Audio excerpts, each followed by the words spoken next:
你好，歡迎嚟到21日自我關懷療癒之旅。我叫連姑娘，係一位20年嘅社工。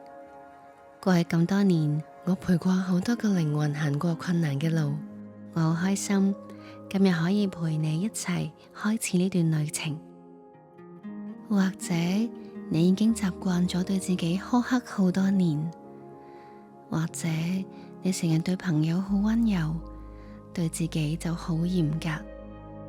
呢21日，我哋一齊練習由習慣對自己苛刻，練習到習慣做自己最好嘅朋友。尋日我哋練習咗翻身體，翻當下。你係咪仲記得雙手攬住自己嗰份溫暖呢？自我關懷就係咁樣一步一步練習翻嚟噶啦，就好似學踩單車，每一次練習都會令你更加平衡，更加穩陣。今日係第2日，我哋做一件好簡單嘅事，用一杯茶或者咖啡，練習用五感去品嘗當下。你有冇試過飲完一杯嘢飲，但係完全唔記得佢咩味呢？匆匆忙忙咁吞咗落肚，個心已經走咗去下一件事度。今日我哋試下唔同嘅做法，我哋試下只係同呢杯飲品同在。每早晨這都是新的，你的誠實極其廣大。每一杯茶都係新嘅，每一刻都係新嘅。我哋只需要翻嚟品嘗呢一刻。而家請你準備好一杯裝好嘅熱水，一個茶包或者一包黑咖啡粉。如果可以準備透明玻璃杯就最好啦，因為我哋可以望住顏色嘅變化。不過如果冇都唔緊要，任何杯都可以㗎。準備好之後，請你調整一個舒服嘅坐姿，雙手捧住隻杯，感受佢嘅溫度。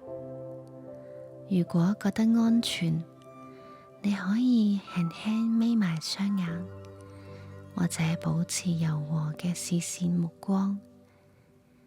而家用眼睛望住熱水散發出嚟嘅蒸汽，望住蒸汽飄上嚟嘅紋理，感覺蒸汽飄上嚟嘅暖氣，讓呢刻感覺停留幾秒嘅時間。然後請你慢慢拎起茶包或者咖啡粉，慢慢放入熱水度。你望住茶包同咖啡粉進入熱水嗰度，慢慢滲入嘅流動。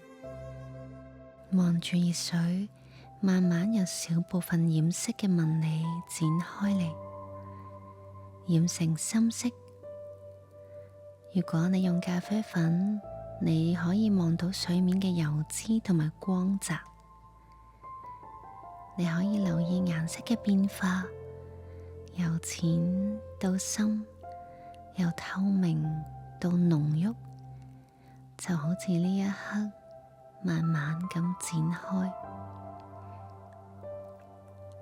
而家將呢隻杯捧緊個鼻，眯埋雙眼，深深咁樣聞一聞。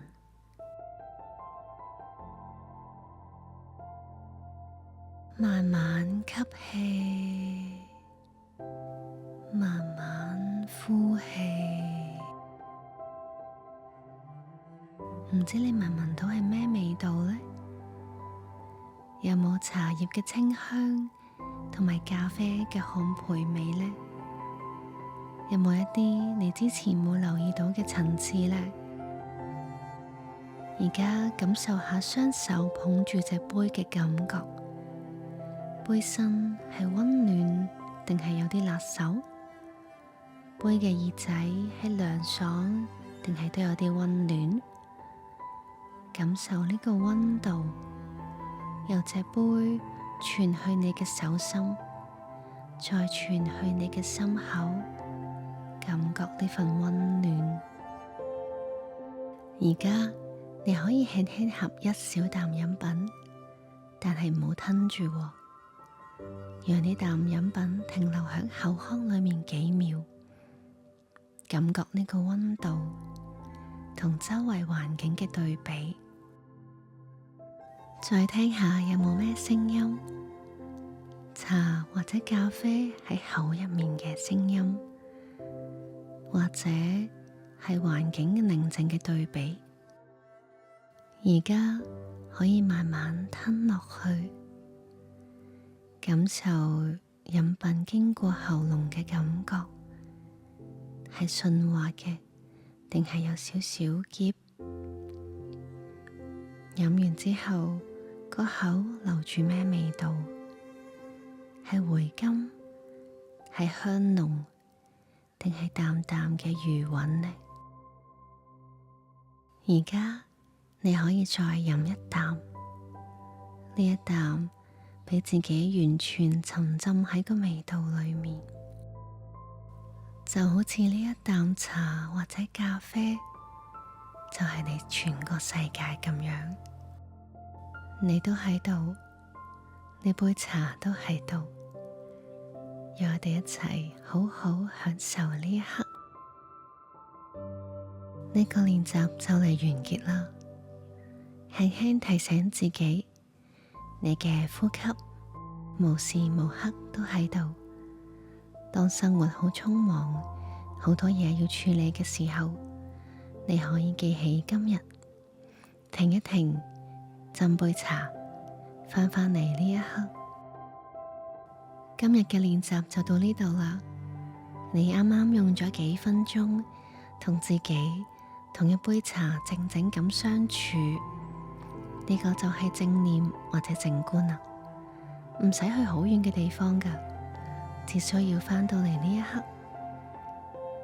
今日嘅金句係：每一天都是新的開始，每一杯茶都係新嘅，每一杯咖啡都係新嘅，每一刻都係新嘅。聽日係第3日，一個好重要嘅里程碑。研究話，頭3日係建立習慣最關鍵嘅時間。聽日我哋會做一個好勇敢嘅練習，望住鏡入面嘅自己，一個部位一個部位咁樣去欣賞，咁樣去感謝。請你準備定一塊鏡，任何一塊都得㗎。好好保重，我哋聽日再見啦。